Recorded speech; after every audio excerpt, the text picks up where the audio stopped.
Estatuto da Advocacia e da OAB, Lei nº 8.906, de 1994, capítulo 5 do Advogado Empregado. Artigo 18. A relação de emprego na qualidade de advogado não retira a isenção técnica nem reduz a independência profissional inerentes à advocacia. Parágrafo 1º. O advogado empregado não está obrigado à prestação de serviços profissionais de interesse pessoal dos empregadores, fora da relação de emprego. Parágrafo 2º. As atividades do advogado empregado poderão ser realizadas a critério do empregador em qualquer um dos seguintes regimes, inciso 1. Exclusivamente presencial, modalidade na qual o advogado empregado, desde o início da contratação, realizará o trabalho nas dependências ou locais indicados pelo empregador.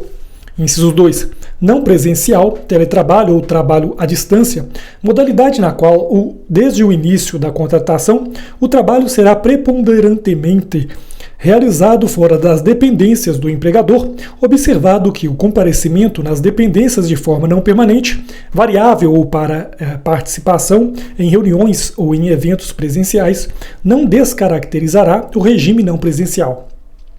Inciso 3. Misto. Modalidade na qual as atividades do advogado poderão ser presenciais no estabelecimento do contratante ou onde este indicar ou não presenciais, conforme as condições definidas pelo empregador em seu regulamento empresarial, independentemente de preponderância ou não. Parágrafo 3º. Na vigência da relação de emprego, as partes poderão pactuar por acordo individual simples a alteração de um regime para outro. Artigo 19. O salário mínimo profissional do advogado será fixado em sentença normativa, salvo se ajustado em acordo ou convenção coletiva de trabalho. Artigo 20. A jornada de trabalho do advogado ou empregado, quando prestar serviço para empresas, não poderá exceder a duração diária de 8 horas contínuas e a de 40 horas semanais. Parágrafo 1º. Para efeitos deste artigo, considera-se como período de trabalho o tempo em que o advogado estiver à disposição do empregador, aguardando ou executando ordens no seu escritório ou em atividades externas, sendo-lhe reembolsadas as despesas feitas com transporte, hospedagem e alimentação. Parágrafo 2º. As horas trabalhadas que excederem a jornada normal são remuneradas por um adicional não inferior a 100% sobre o valor da hora normal, mesmo havendo contrato escrito. Parágrafo 3º. As horas trabalhadas no período das 20 horas de um dia até as 5 horas do dia seguinte são remuneradas como noturnas, acrescidas do adicional de 25%. Artigo 21. Nas causas em que for parte o empregador ou pessoa por este representada, os honorários de sucumbência são devidos aos advogados empregados. Parágrafo único. Os honorários de sucumbência percebidos por advogado empregado de sociedade de advogados são partilhados entre ele e a empregadora na forma estabelecida em acordo. Capítulo 6 dos honorários advocatícios. Artigo 22. A prestação de serviço profissional assegura aos inscritos na OAB o direito aos honorários convencionados, aos fixados por arbitramento judicial e aos de sucumbência. Parágrafo 1º. O advogado, quando indicado para patrocinar causa de juridicamente necessitado, no caso de impossibilidade da defensoria pública, no local da prestação de serviço, tem direito aos honorários fixados pelo juiz, segundo tabela organizada pelo Conselho Seccional da OAB e pagos pelo Estado. Parágrafo 2º. Na falta de estipulação ou de acordo, os honorários são fixados por arbitramento judicial em remuneração compatível com o trabalho e o valor econômico da questão, observado obrigatoriamente o disposto nos parágrafos 2º, 3º, 4º, 5º, 6º, 6º-A, 8º, 8º-A, 9º e 10 do artigo 85 da Lei nº 13.105, de 16 de março de 2015, Código de Processo Civil. Parágrafo 3º. Salvo estipulação em contrário, 1/3 dos honorários é devido no início do serviço, outro terço até a decisão de primeira instância e o restante no final. Parágrafo 4º. Se o advogado fizer juntar aos autos o seu contrato de honorários antes de expedir-se o mandado de levantamento ou precatório, o juiz deve determinar que lhe sejam pagos diretamente por dedução da quantia a ser recebida pelo constituinte, salvo se este provar que já os pagou. Parágrafo 5º. O disposto neste artigo não se aplica quando se tratar de mandato outorgado por advogado para a defesa em processo oriundo de ato ou omissão praticada no exercício da profissão. Parágrafo 6º. O disposto neste artigo aplica-se aos honorários assistenciais, compreendidos como fixados em ações coletivas propostas por entidades de classe em substituição processual, sem prejuízo aos honorários convencionais. Parágrafo 7º.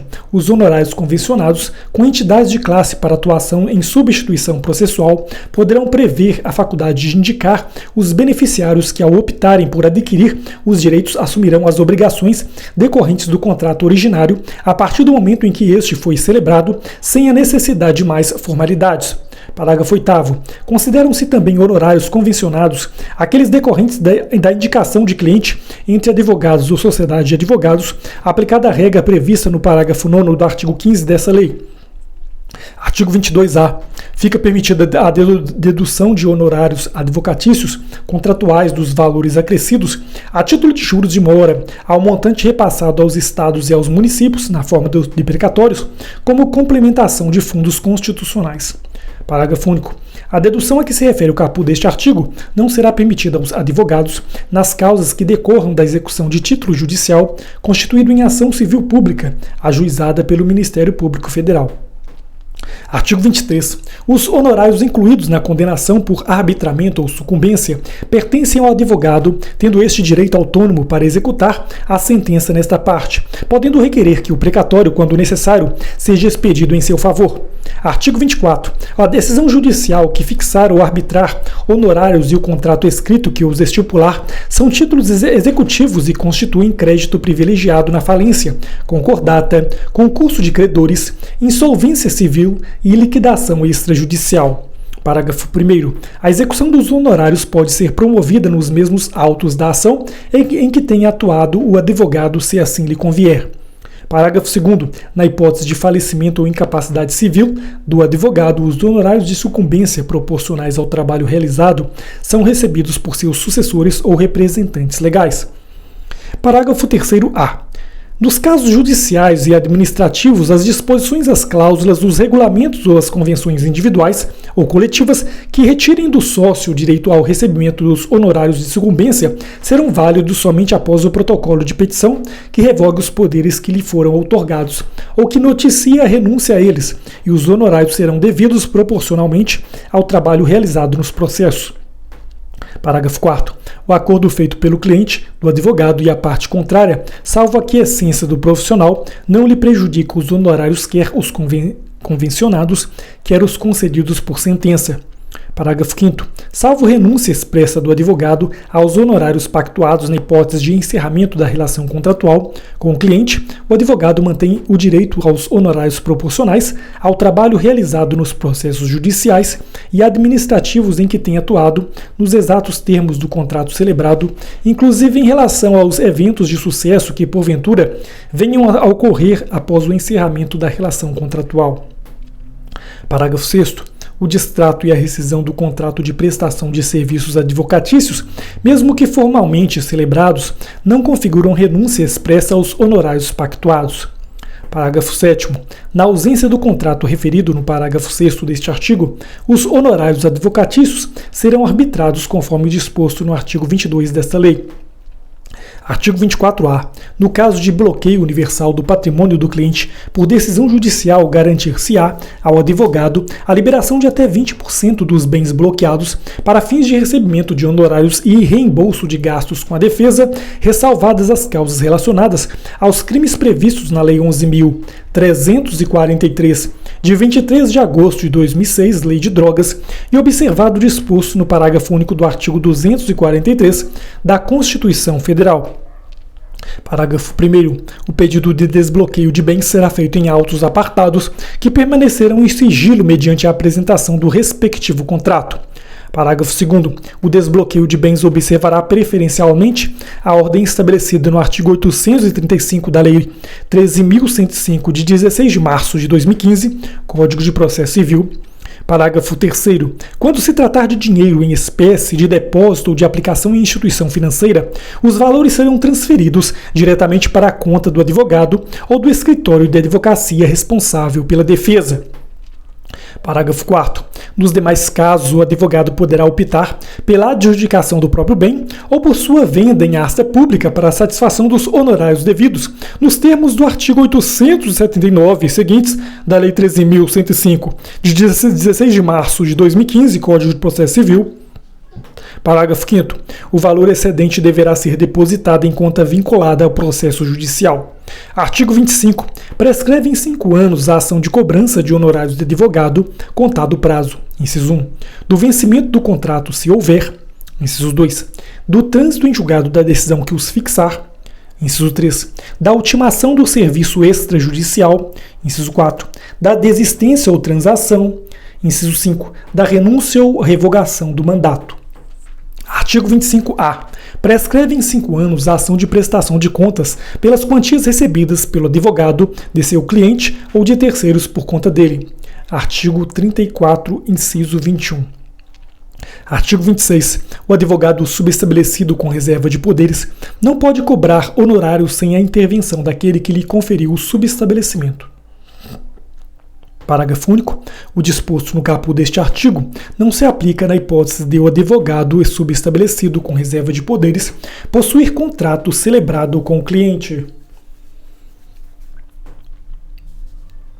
Capítulo 7 das incompatibilidades e impedimentos. Artigo 27. A incompatibilidade determina a proibição total e o impedimento a proibição parcial do exercício da advocacia. Artigo 28. A advocacia é incompatível, mesmo em causa própria, com as seguintes atividades. Inciso 1. Chefe do Poder Executivo e membros da Mesa do Poder Legislativo e seus substitutos legais. Inciso 2. Membros de órgãos do Poder Judiciário, do Ministério Público, dos Tribunais e Conselhos de Contas, dos Juizados Especiais, da Justiça de Paz, juízes classistas, bem como de todos os que exerçam função de julgamento em órgãos de deliberação coletiva, da administração pública direta e indireta. Inciso 3. Ocupantes de cargos ou funções de direção em órgãos da administração pública, direta ou indireta, em suas fundações e em suas empresas controladas ou concessionárias de serviço público. Inciso 4. Ocupantes de cargos ou funções vinculados direta ou indiretamente a qualquer órgão do Poder Judiciário e os que exercem serviços notariais e de registro. Inciso 5. Ocupantes de cargos ou funções vinculados direta ou indiretamente à atividade policial de qualquer natureza. Inciso 6. Militares de qualquer natureza na ativa. Inciso 7. Ocupantes de cargos ou funções que tenham competência de lançamento, arrecadação ou fiscalização de tributos e contribuições para fiscais.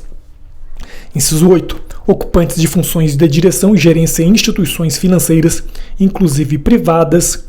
Parágrafo 1º. A incompatibilidade permanece mesmo que o ocupante do cargo ou função deixe de exercê-lo temporariamente. Parágrafo 2º. Não se incluem nas hipóteses do inciso 3 os que não detenham poder de decisão relevante sobre interesses de terceiro, a juízo do Conselho competente da OAB, bem como a administração acadêmica diretamente relacionada ao magistério jurídico. Parágrafo 3º. As causas de incompatibilidade previstas nas hipóteses dos incisos 5 e 6 do caput deste artigo não se aplicam ao exercício da advocacia em causa própria, estritamente para fins de defesa e tutela de direitos pessoais, desde que mediante inscrição especial na OAB, vedada a participação em sociedade de advogados. Parágrafo 4º. A inscrição especial a que se refere o parágrafo 3º deste artigo deverá constar do documento profissional de registro na OAB e não isenta o profissional do pagamento da contribuição anual, de multas e de preços de serviços devidos à OAB, na forma por ela estabelecida, vedada a cobrança em valor superior ao exigido para os demais membros inscritos. Artigo 29. Os procuradores gerais, advogados gerais, defensores gerais e dirigentes de órgãos jurídicos da administração pública direta, indireta e fundacional são exclusivamente legitimados para o exercício da advocacia vinculada à função que exerçam durante o período da investidura. Artigo 30.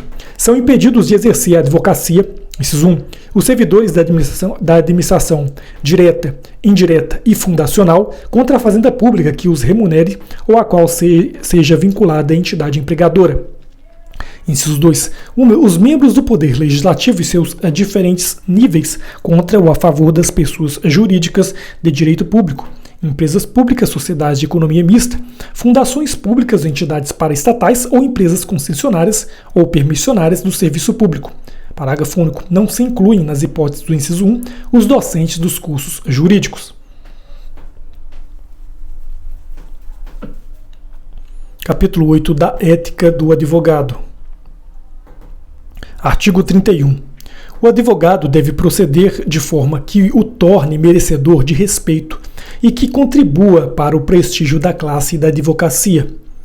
Parágrafo 1º. O advogado, no exercício da profissão, deve manter independência em qualquer circunstância. Parágrafo 2º. Nenhum receio de desagradar ao magistrado ou a qualquer autoridade, nem de incorrer em impopularidade, deve deter o advogado no exercício da profissão. Artigo 32. O advogado é responsável pelos atos que, no exercício profissional, praticar com dolo ou culpa. Parágrafo único. Em caso de lide temerária, o advogado será solidariamente responsável com seu cliente, desde que coligado com este para lesar a parte contrária, o que será apurado em ação própria. Artigo 33. O advogado obriga-se a cumprir rigorosamente os deveres consignados no Código de Ética e Disciplina. Parágrafo único. O Código de Ética e Disciplina regula os deveres do advogado para com a comunidade, o cliente, o outro profissional e ainda a publicidade, a recusa do patrocínio, o dever de assistência jurídica, o dever geral de urbanidade e os respectivos procedimentos disciplinares. Capítulo 10 das infrações e sanções disciplinares. Artigo 34. Constitui infração disciplinar, inciso 1, exercer a profissão quando impedido de fazê-lo ou facilitar por qualquer meio o seu exercício aos não inscritos, proibidos ou impedidos. Inciso 2, manter sociedade profissional fora das normas e preceitos estabelecidos nesta lei. Inciso 3, valer-se de agenciador de causas mediante participação nos honorários a receber. Inciso 4, angariar ou captar causas com ou sem a intervenção de terceiros. Inciso 5, assinar qualquer escrito destinado a processo judicial ou para fim extrajudicial que não tenha feito ou em que não tenha colaborado. Inciso 6, advogar contra a literal disposição de lei, presumindo-se a boa-fé quando fundamentado na inconstitucionalidade, na injustiça da lei ou em pronunciamento judicial anterior. Inciso 7, violar sem justa causa sigilo profissional. Inciso 8, estabelecer entendimento com a parte adversa sem autorização do cliente ou ciência do advogado contrário. Inciso 9, prejudicar por culpa grave interesse confiado ao seu patrocínio. Inciso 10, acarretar conscientemente por ato próprio a anulação ou a nulidade do processo em que funcione. Inciso 11. Abandonar a causa sem justo motivo ou antes de decorridos 10 dias da comunicação da renúncia. Inciso 12. Recusar-se a prestar, sem justo motivo, assistência jurídica quando nomeado em virtude de impossibilidade da Defensoria Pública. Inciso 13. Fazer publicar na imprensa desnecessária e habitualmente alegações forenses ou relativas às causas pendentes. Inciso 14. Deturpar o teor de dispositivo de lei, de citação doutrinária ou de julgado, bem como de depoimentos, documentos e alegações da parte contrária, para confundir o adversário ou iludir o juiz da causa. Inciso 15. Fazer em nome do constituinte, sem autorização escrita deste, imputação a terceiro de fato definido como crime. Inciso 16. Deixar de cumprir no prazo estabelecido determinação emanada do órgão ou de autoridade da ordem em matéria da competência desta, depois de regularmente notificado. Inciso 17. Prestar concurso a clientes ou a terceiros para a realização de ato contrário à lei ou destinado a fraudá-la. Inciso 18. Solicitar ou receber de constituinte qualquer importância para aplicação ilícita ou desonesta. Inciso 19. Receber valores da parte contrária ou de terceiro relacionados com o objeto do mandato, sem expressa autorização do constituinte. Inciso 20. Locupletar-se por qualquer forma à custa do cliente ou da parte adversa, por si ou interposta pessoa. Inciso 21. Recusar-se injustificadamente a prestar contas ao cliente de quantias recebidas dele ou de terceiros por conta dele. Inciso 22. Reter abusivamente ou extraviar autos recebidos com vista ou em confiança. Inciso 23. Deixar de pagar as contribuições, multas e preços de serviços devidos à OAB, depois de regularmente notificado a fazê-lo. Inciso 24. Incidir em erros reiterados que evidenciem inépcia profissional. Inciso 25. Manter conduta incompatível com a advocacia. Inciso 26. Fazer falsa prova de qualquer dos requisitos para inscrição na OAB. Inciso 27. Tornar-se moralmente inidôneo para o exercício da advocacia. Inciso 28. Praticar crime infamante. Inciso 29. Praticar o estagiário ato excedente de sua habilitação. Inciso 30. Praticar assédio moral, assédio sexual ou discriminação. Parágrafo 1º. Inclui-se na conduta incompatível, a linha A, prática reiterada de jogo de azar não autorizado por lei. A linha B, incontinência pública e escandalosa. A linha C, embriaguez ou toxicomania habituais.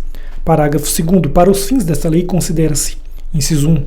Assédio moral, a conduta praticada no exercício profissional em razão dele, por meio da repetição deliberada de gestos, palavras faladas ou escritas, ou comportamentos que exponham o estagiário, o advogado ou qualquer outro profissional que esteja prestando seus serviços a situações humilhantes e constrangedoras, capazes de lhes causar ofensa à personalidade, à dignidade e à integridade psíquica ou física, com o objetivo de excluí-los das suas funções ou de desestabilizá-los emocionalmente, deteriorando o ambiente profissional.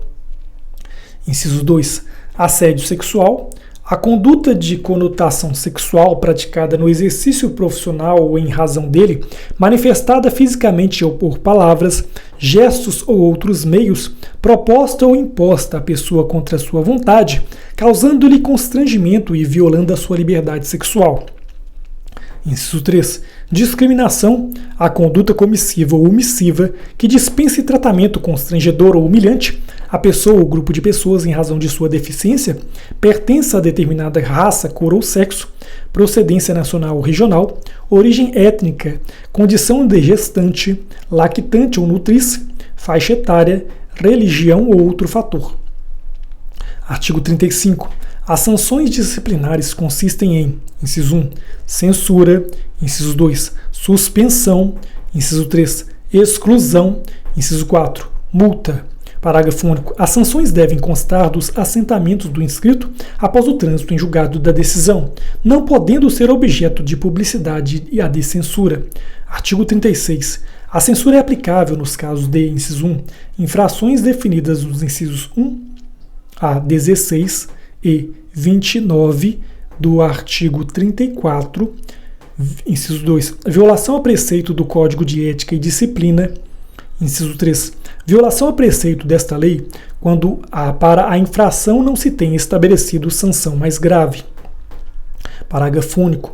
A censura pode ser convertida em advertência, em ofício reservado, sem registro nos assentamentos do inscrito, quando presente a circunstância atenuante. Artigo 37. A suspensão é aplicável nos casos de: inciso 1, infrações definidas nos incisos 17 a 25 e 30 do caput do artigo 34 desta lei. Inciso 2. Reincidência em infração disciplinar.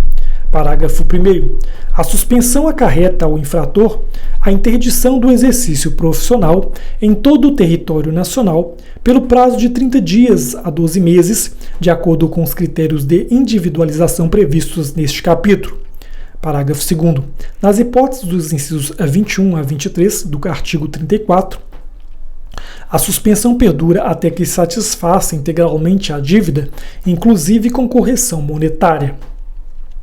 Parágrafo 3º. Na hipótese do inciso 24 do artigo 34, a suspensão perdura até que preste novas provas de habilitação. Artigo 38. A exclusão é aplicável nos casos de: inciso 1, aplicação por 3 vezes de suspensão; inciso 2, infrações definidas nos incisos 26 a 28 do artigo 34, parágrafo único. Para a aplicação da sanção disciplinar de exclusão, é necessária a manifestação favorável de 2/3 dos membros do Conselho Seccional competente. Artigo 39. A multa variável entre o mínimo correspondente ao valor de uma anuidade e o máximo de seu décuplo é aplicável cumulativamente com a censura ou suspensão em havendo circunstâncias agravantes. Artigo 40. Na aplicação das sanções disciplinares, são consideradas para fins de atenuação as seguintes circunstâncias, entre outras. Inciso 1. Falta cometida na defesa de prerrogativa profissional. Inciso 2. A ausência de punição disciplinar anterior. Inciso 3. Exercício assíduo e proficiente de mandato ou cargo em qualquer órgão da OAB. Inciso 4. Prestação de relevantes serviços, advocacia ou causa própria. Parágrafo único. Os antecedentes profissionais do inscrito, as atenuantes, o grau de culpa por ele revelada, as circunstâncias e as consequências da infração são considerados para o fim de decidir. A linha A. Sobre a conveniência da aplicação cumulativa da multa e de outra sanção disciplinar. A linha B. Sobre o tempo da suspensão e o valor da multa aplicáveis. Artigo 41. É permitido ao que tenha sofrido qualquer sanção disciplinar requerer 1 ano após o seu cumprimento a reabilitação em face de provas efetivas de bom comportamento. Parágrafo único. Quando a sanção disciplinar resultar da prática de crime, o pedido de reabilitação depende também da correspondente reabilitação criminal. Artigo 42. Fica impedido de exercer o mandato profissional a quem forem aplicadas as sanções disciplinares de suspensão ou exclusão. Artigo 43. A pretensão à punibilidade das infrações disciplinares prescreve em 5 anos, contados da data da constatação oficial do fato. Parágrafo 1º. Aplica-se a prescrição a todo processo disciplinar paralisado por mais de 3 anos, pendente de despacho ou julgamento, devendo ser arquivado de ofício ou a requerimento da parte interessada, sem prejuízo de serem apuradas as responsabilidades pela paralisação. Parágrafo 2º. A prescrição interrompe-se, inciso 1, pela instauração de processo disciplinar ou pela notificação válida feita diretamente ao representado. Inciso 2. Pela decisão condenatória recorrível de qualquer órgão julgador da OAB.